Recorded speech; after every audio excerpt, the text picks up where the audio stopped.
01. 2026, nous sommes dans la 4e année, au jour 323 depuis le début de l'invasion totale. Je vous souhaite la bienvenue, bonjour. Voici le rapport de situation quotidien. Le rapport d'aujourd'hui signale des attaques persistantes contre les infrastructures critiques en Russie. Une évolution qualitative et tactique de la guerre des drones, ainsi qu'une pression politique et militaire croissante sur les capacités opérationnelles russes, sur terre et en mer, et bien plus encore. La centrale électrique Novotjarkas-Grès, dans l'oblast de Rostov, a de nouveau été la cible d'une attaque de drones ukrainiens contre la Russie. Suite à l'incident, un important incendie s'est déclaré sur le site. L'installation était une grande centrale thermique et l'une des entreprises de production d'énergie les plus puissantes du sud de la Russie. Ce n'était pas la première fois, et très probablement pas la dernière, que ce bâtiment était attaqué. Cette centrale est particulièrement importante, car elle produit presque toute l'énergie nécessaire pour la région. Il y a déjà eu une panne qui a presque plongé toute la région de Rostov dans le noir, mais ce n'est pas le cas cette fois-ci. C'est pourquoi je pense que les dégâts sont limités. Les Russes développent de nombreuses nouvelles variantes du drone Shahed. Nous avons maintenant vu certains équipés de lanceurs de missiles anti-aériens, c'est-à-dire les Manpad portés à l'épaule, qui deviennent une menace sérieuse pour les chasseurs intercepteurs et les hélicoptères. Il y en avait aussi à ogive double, d'autres avec des mines ou une charge explosive supplémentaire sur les ailes. Oui, pour provoquer une détonation plus importante ou rendre le déminage après le tir plus difficile. Un expert en communication militaire portant le nom de code Flash rapporte qu'il y a de plus en plus de cas en Ukraine où des drones Shahed larguent des mines PTM-3. Les drones évitaient à la fois des zones spécifiquement sélectionnées et des secteurs situés à proximité immédiate de leur lieu de crash.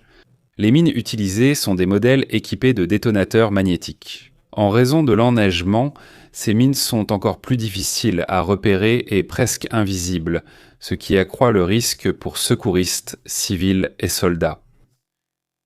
Près de Charkov, au nord-est de Pokrovsk, nous observons un nouveau gain de terrain russe. Ici, ils ont pu entrer dans la localité et occuper les maisons plus au sud. Que dire de ce village ? Eh bien, nous le connaissons grâce à la contre-offensive ukrainienne menée ici, dans cette région, qui n'a été menée qu'à l'échelle locale, mais qui a été couronnée de succès.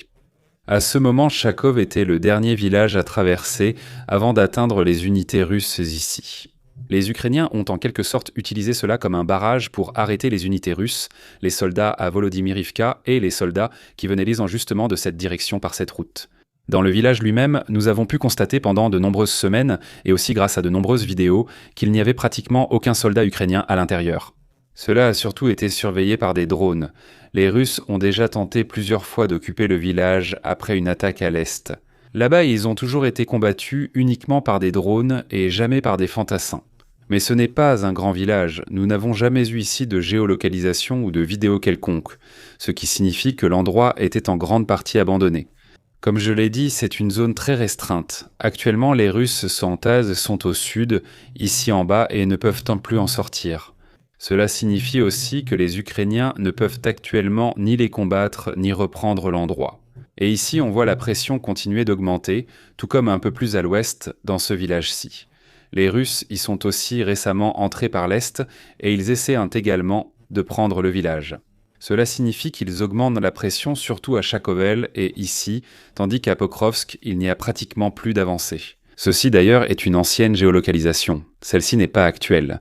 Mais restons sur Pokrovsk. Selon les informations du 7, les forces armées ukrainiennes signalent que des unités d'assaut russes avancent au nord de la localité et essaient de franchir la voie au ferré. L'objectif serait de concentrer des forces puis d'avancer en direction de Rijne, donc en gros ici, en reprenant cette route vers l'avant. Cependant, les défenseurs ukrainiens réagissent avec des drones préventifs et des tirs d'artillerie qui perturbent la concentration des drones et ont jusqu'à présent réussi à empêcher la mise en place d'une offensive coordonnée. En plus, des combats actifs sont signalés depuis la zone industrielle nord-ouest de la ville, donc en gros ici. Le président ukrainien a affirmé que la Russie perdait en moyenne 1000 soldats par jour depuis décembre, soit 30 000 par mois. Personnellement, j'obtiens un chiffre légèrement inférieur ici, entre 800 et 900 soldats par jour. C'est certes moins que ce qu'a déclaré le président ukrainien, mais cela reste un nombre très élevé de vies humaines comparé aux gains obtenus. De son point de vue, ces pertes ne servent pas à préparer une percée opérationnelle ou une victoire militaire, mais uniquement à permettre la poursuite de la guerre et à stabiliser la structure de pouvoir existante à Moscou. Cela signifie environ 30 000 pertes ou victimes par mois, uniquement pour que la guerre puisse continuer et que les Russes n'aient à pas à craindre de perdre du terrain.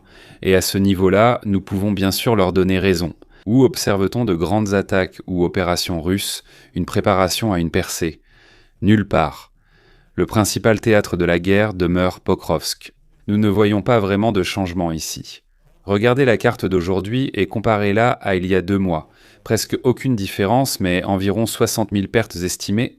Le conflit n'est donc plus un état gelé, mais plutôt une guerre d'usure continue avec des taux de pertes quotidiens très élevés. Il a aussi averti qu'un retard et une baisse des livraisons d'armes occidentales prolongeraient le conflit, au lieu de favoriser la paix, entraînant plus de pertes et de coûts.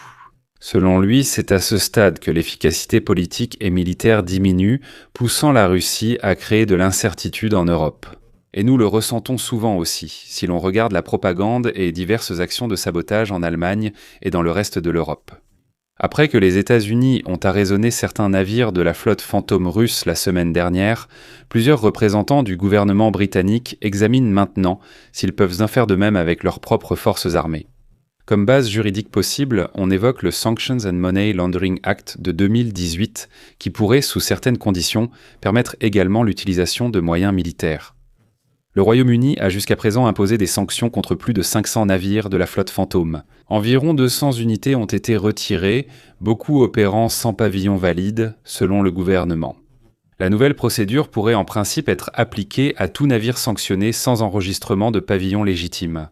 Ces navires ne disposent généralement pas non plus d'assurance, ce qui augmente considérablement le risque d'une catastrophe environnementale ou de sécurité majeure en cas d'accident ou de déversement de pétrole.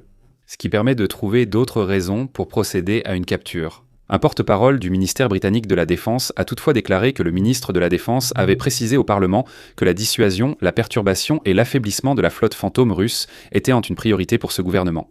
Le Wall Street Journal indique qu'environ 25 pétroliers ont récemment été réimmatriculés sous pavillon russe. Cela se produit dans le contexte de mesures renforcées contre le transport de pétrole vénézuélien sanctionné.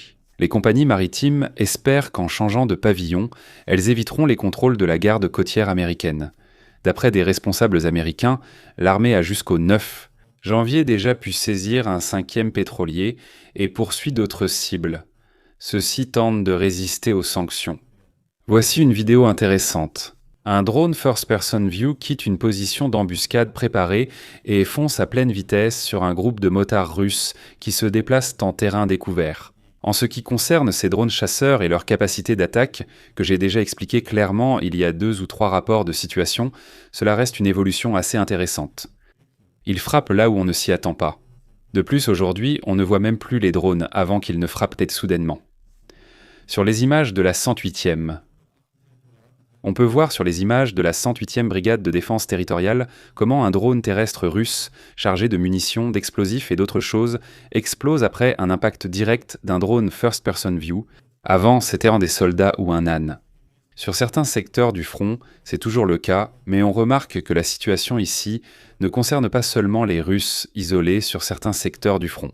Ils utilisent des Unmanned Ground Vehicles pour approvisionner les tranchées ou les positions avancées, et maintenant s'ils peuvent aussi les équiper de puissants brouilleurs contre les drones qui ne les bloquent pas eux-mêmes. Nous approchons d'un point où je pense que la démarche et le développement en valent vraiment la peine.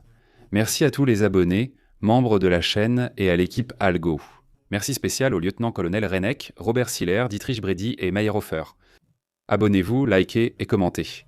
À la prochaine mise à jour.